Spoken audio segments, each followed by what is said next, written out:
right here we have a quandary. We got a RAV4 that all of a sudden is getting worse gas mileage. Used to go over 300 miles a tank, now it's 250. So what's gone wrong? We'll check the air filter. Now it does have one of these K&N filters, but as you can see with the sun coming through, it's not dirty. So we're gonna check under the hood here, get inside the car, plug in the OBD port, turn it on. And while that's warming up, let's check the mileage. Okay, it's got 259,232 miles on it. Now that's an awful lot of miles. So let's check out the data stream here. The Toyota, go to automatic selection. It's new enough it should easily read it. See if it's all right. It's decoding it. And without smart key, here we go, RAV4. Yep, it's got the engine, it's got everything on it. So here we go. We'll do diagnostics, auto scan, and let it scan away. No check engine light on, but the tire pressure monitoring system's on, but that's not going to affect the gas mileage. You see here, the only faults are the tire pressure monitoring system.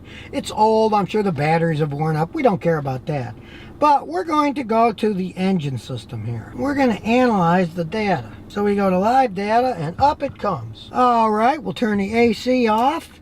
We'll put it in gear. That's how you can check the mass airflow sensor. And it's like 2.5. It's pretty good. It's about the same size as the engine, which is what it should be. So that sensor's working correctly. You always want to do it in drive with the AC turned off. But I'm turning it back on because I'm hot. And we'll start analyzing everything else. Engine speed, that all looks good so far. Battery voltage is good. Now we got the short term, and it's adding a tiny amount of fuel. 0. But it keeps changing. It's subtracting. It's now at 0. Subtracting again. Long-term fuel trim, it's adding fuel. Now you can see it's subtracting a reasonable amount of fuel. So it's messing with the fuel injectors. You can see the air-fuel ratio is bouncing around quite a bit. 0.98, 0.90. It's moving around a little here and there. 9.2. Now I'm going to turn the AC off again, and we'll watch the airflow sensor. Now you can see the airflow sensor, 3.3, 3.26. It's moving around a little. It's not totally stable. First educated guess is I would replace the airflow sensor on this vehicle with the Toyota original one. We'll look at other data. You can see the oxygen sensor is moving around quite a bit. It keeps trying to change to acclimate to make it run right. Now you can see the port injector. The data's moving around quite a bit. With the injector volume, it's staying relatively stable. 0.104, 0.105. It's still moving around a little. The firing of it, it's getting somewhat erratic. With all the mileage on this thing, I'm thinking, something's going on with the fuel injection system. It's making it get somewhat worse gas mileage. I personally would buy an OEM mass airflow sensor, and then I would run a full fuel injector cleaner. These Toyota injectors are pretty good, but with all this mileage on it, was it 259,000 miles? The cleaner might make the injectors work better. Injectors are supposed to spray a perfectly upside down conical shape. As they age, they'll spurter around and you'll lose any kind of perfect spray pattern and your gas mileage will go down. I'm going to take it for a ride and see what it does. Now this is a 4-speed electronically controlled transmission. So we want to make sure that it's shifting correctly into all 4 gears. So here we go. 1, 2,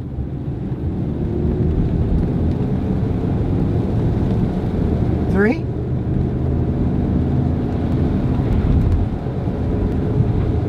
4. We're going 40 miles an hour and it's going about 1,300 RPMs. That's totally normal. It's not getting stuck in any gear. If it stayed in gear too long, it would make it get worse gas mileage, but it's not doing that. Now, sometimes if brakes are dragging, you get bad gas mileage. So let's put it in neutral. And as we can see, it's still gliding quite well, even though we're going slightly uphill.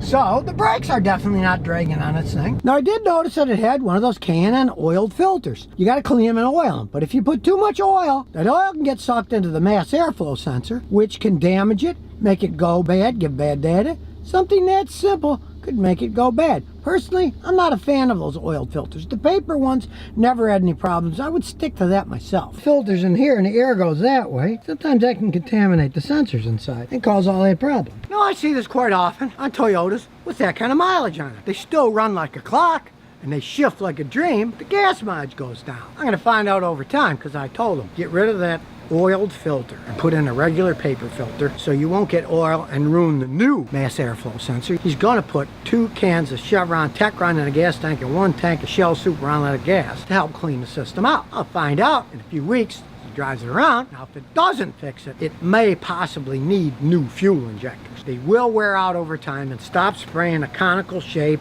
Then they're inefficient. It's not really going to affect how it drives all that much. To a computer, yeah, that data we saw, you could see those numbers jumbled around, 24, 2499, 2499, 25001. It can affect that, but you're not really going to feel it because that thing ran perfectly fine. If somebody would have brought me that vehicle and they were going to buy it, I'd say, well, it's got a lot of miles, but it still runs pretty good. Don't pay too much with that high mileage, but it's still a good running car. It is getting about 50 miles less per tank. Now, that's not all that much when you think about it. We don't have true accuracy here because we'd have to drive it on a racetrack and see what it actually got at what speed and compare it to how it did a long time ago, which would have had to been the same exact test. There's a lot of things that can affect gas mileage. But in this case, pretty good news. The computer showed hardly anything's wrong with this vehicle other than one of the tire pressure monitor sensors is broken on one of the tires, which he doesn't care about. He just fills the tires up with air every month or so to make sure they're full. That's no big deal. Why spend a bunch of money on that? Still a very good, solid car.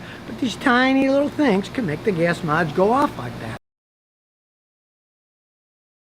Now, it's very important that you change the fluid in these things regularly because when you do change the fluid, only a small portion of all the fluid in the transmission comes out. Now, a lot of guys are going to try to sell you a flush job. Do not flush them. If you flush out a transmission, there's all kinds of nooks and crannies and little holes, and if there's any dirt, you can ram it into there. I've seen them get flushed. They don't even move after they're flushed. You just want to drain what you can and fill. And above all, don't listen to the idiots at the dealership that say, oh, it's a lifetime fluid, you never need to change it. That's bunk. I asked them one time, I said, how dare you say that? They said, well, it's a lifetime fluid. It's good for the lifetime of the transmission. Then I said, what's the lifetime of the transmission? And they said, well, we guarantee it for 60,000 miles. I hope it lasts longer than that, right? So they're just saying, oh, don't change the fluid. When the transmission breaks, just get another transmission. Stupid advice. All fluid gets dirty over time. We'll get more friction. We'll wear things out. So you do want to change it. In the case of these, I advise every maybe 35, 40,000 miles, change it. They're not crap like the ones that Nissan makes, the Jatco ones. Honda makes one of the best two, Honda and Toyota, 1 and 2 with CVT transmissions. So they're good transmissions, but you want to take care of. Now, when you see how easy it is to change the fluid in this thing today, you'll gladly do it yourself. And take my advice, do it yourself. I have seen people who paid mechanics to do it. They screwed up. They either put in too much fluid or not enough, and it destroyed these transmissions, cost thousands and thousands to replace or repair. Just open the hood. On the transmission side, there's the front of the engine. There's the transmission here. Now we're going to jack this side up. Jack it up here on the jack point there. And stick a jack stand under. Of course, they've gone bananas with modern cars. So we got to take these stupid splash pans off. Throw a drain pan in. You notice this should fit right on. Rather than kill myself pull on the stupid thing, I just use a large hammer. You heard it pop? That means it's loose. You can use your finger to get it off now. It's simple. And what you want to do is have it in an empty drain pan and let it go. It might take 5 minutes. They have little magnets on these. As you can see, there's a tiny amount of metal filing. See them standing up here? And that's black. Don't freak out. That's totally normal on one of these. This one's never been touched. It's never been changed.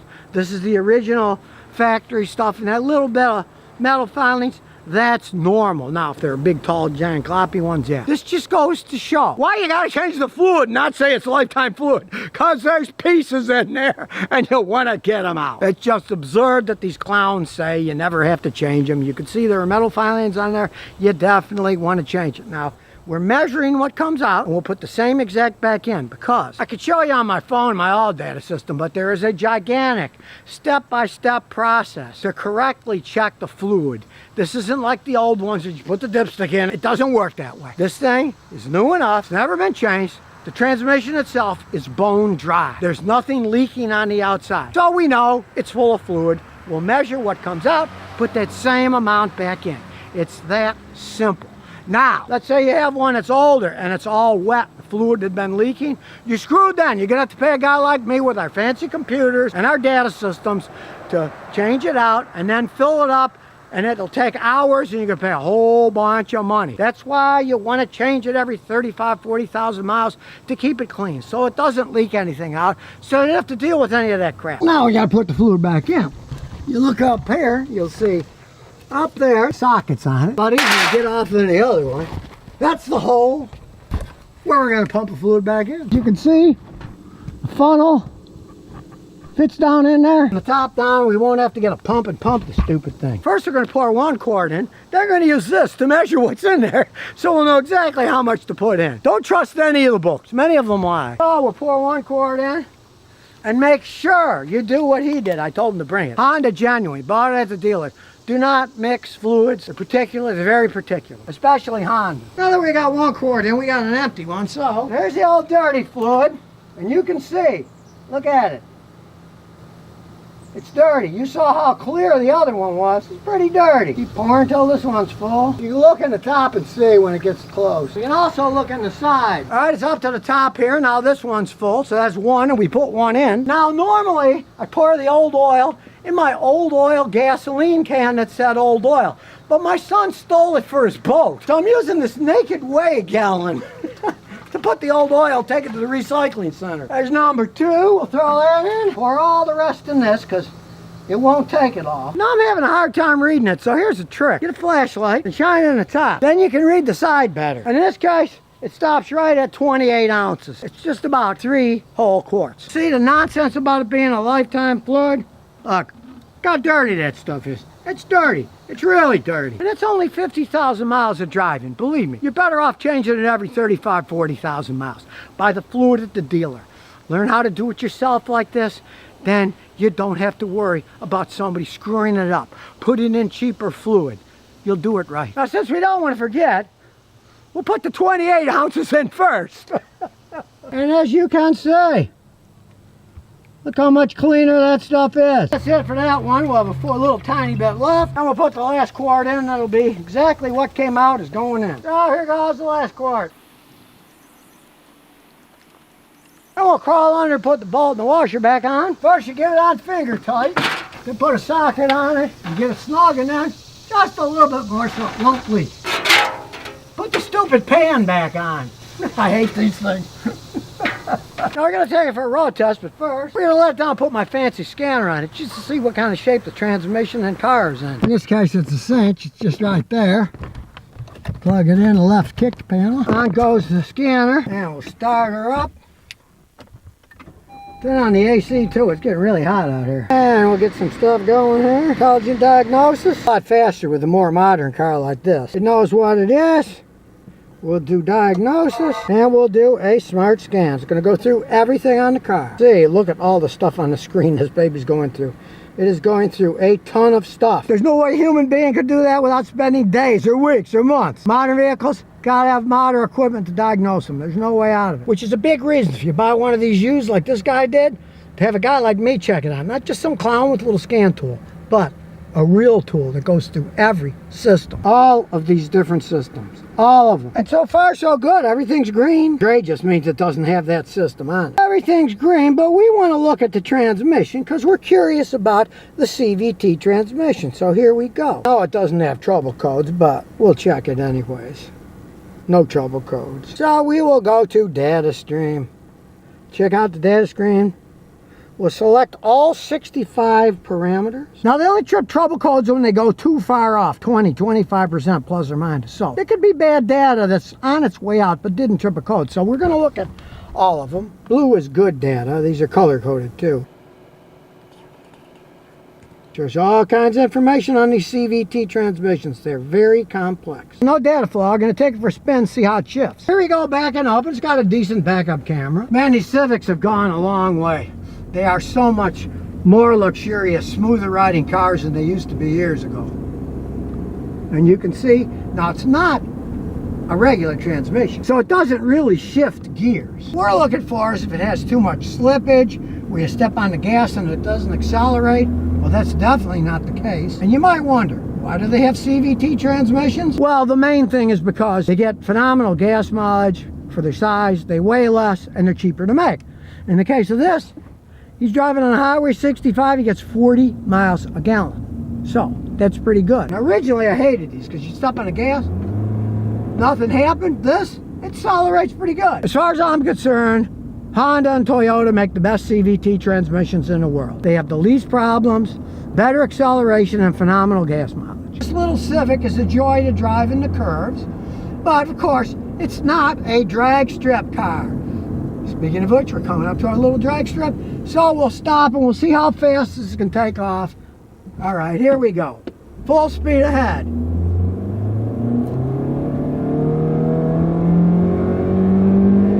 Not bad. Now, it acts like it's shifting gears. It doesn't really shift gears, but you can see it's exceptionally smooth. We didn't get jerking, herky-jerky, and let me tell you, in this 2017 Civic, the CVT transmission was light years ahead of a lot of its competitors. Like I say, the only other ones that I like are Toyota. And I happen to like the newer Toyotas even better because they have what are called launch gears. They actually launch in an actual gear. And once they're out of the first launch gear, they go into a CVT configuration, so they're combo training. This isn't that way, but really, when you need to pass somebody and you step on the gas, look, it starts getting faster, 54, 57, 60. It's not a dog, and it's exceptionally smooth. He bought it used. It does have 51,000 miles. If it would have been changed at 35 or so, the fluid wouldn't have been as dirty. So that's what I advise doing. You can see, it's so easy to do. Just do it yourself. And I do have to say, look, you step on the gas, it takes off a lot better than the earlier CVTs did. They're coming to the point of perfecting them, at least Honda and Toyota are. As for the Jatco ones, not impressed, not impressed. Well, we learned that Honda knows how to make CVT transmissions in these Civics. They got power, they get gas mileage, they're smooth as can be, and you've also learned an important lesson. You'll want to change the fluid, and if you own one of these, they are perhaps the easiest to change of any of the cars. These are so easy to do it yourself. The transmission will last longer, and you'll thank me. And you'll thank yourself for using your head and not believing the idiots at the dealer that say, leave it alone, it's lifetime fluid. Now, with modern cars, the most important thing is to change the oil regularly. I don't care what they say, I do every 5,000 miles or once a year. Always use the right oil. This is 0 W20, so you have to use synthetic oil because that's the only one that's 0. I'm using Pennzoil. Why am I using Pennzoil? Because it's a good oil and because it's on sale at Walmart. So I buy it there instead of having to pay tons more. If I find the same thing at an auto parts store, it's 20 bucks more than what it costs at Walmart. I'm filming, so I jacked it up. It's a truck, you don't have to jack it up, but I'm filming, so I jacked it up in the air. We'll throw the oil tank pan under there. Use a giant extension bar and socket so it's easy to get them off. Sometimes those nuts are hard. With a big extension bar, it's easy. Oil drain pan, simple.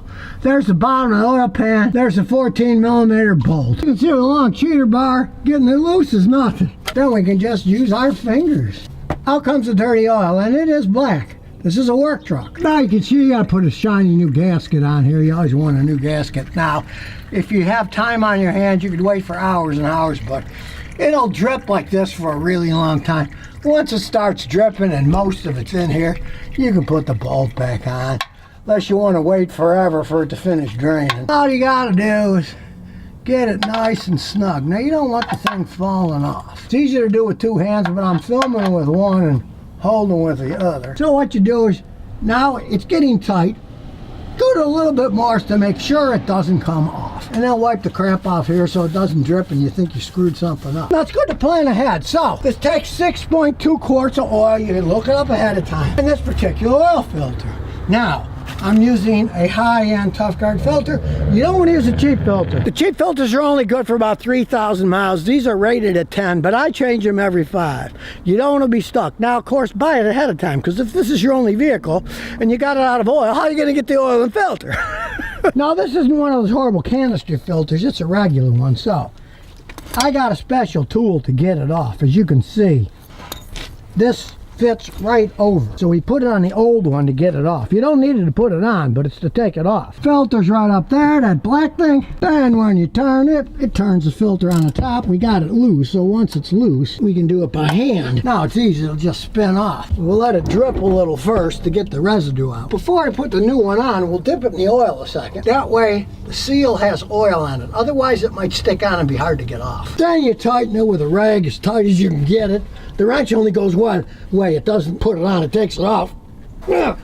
Super tight now. We might as well look around. I don't see any oil leaking. I don't see any cracked bushings or anything. Boot on the power steering's good. Everything looks good. Now in this case, it takes 6.2 quarts. So there's 5 in here. Pour that in first. And you're really better off with the giant funnel so it doesn't spill. I love giant funnels. And here we go. Go slow, don't spill it. Take your time. That's the advantage of the big funnel.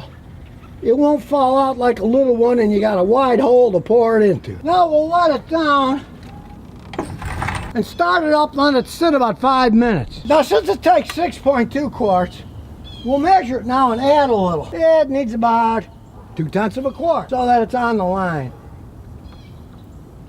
We'll recheck it. Now as you can see, it's all the way up here to the top line. It ends at the top line. And of course, don't forget to put the cap on tight. And while we're up here, we'll just kind of look around. This quarter fluid's low, so we'll put some in. So we'll fill this up. It's pretty empty. Probably take the whole thing. Yep, it's taking the whole thing. Now, before we get to the TRD Tacoma, we'll go back to this old 2017 plain Tacoma. Show the differences. As you can see, it's full of things.